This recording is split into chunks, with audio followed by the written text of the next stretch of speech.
Hello perfume lovers and welcome to my channel. In my side of the perfume art today I will talk about Francis Kurkdjian, one of the biggest names in the perfume world today. Everyone here for the Baccarat Rouge, his most famous fragrance. That fragrance became the most popular after Chanel 5. Chanel 5 is the most popular fragrance in the 20th century. But in the same moment, that fragrance became a synonym for the bad taste, so popularity is not always very welcome. However, this perfumer done so many great fragrances for the other houses too.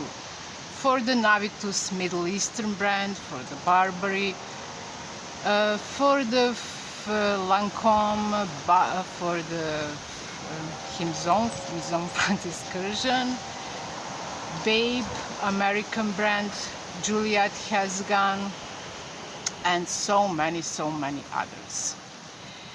He is innovator, he is very creative and very unique. You can always recognize his signature.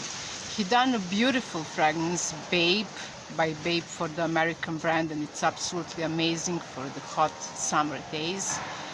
He done green tea for the Elizabeth Arden, and this fragrance I always have for the very warm, very hot summer days. It's refreshing, cooling, bitter, and it's absolutely amazing. So if you want to smell nice, if you want to smell good, even in the very hot summer days, but for the less, and if you want Francis Kurkdjian fragrance, buy this fragrance, buy green tea. It's absolutely perfect and absolutely amazing. My video is not sponsored. You can like it, you can share it and subscribe. It's completely free. And thank you guys for watching. See you in my next video.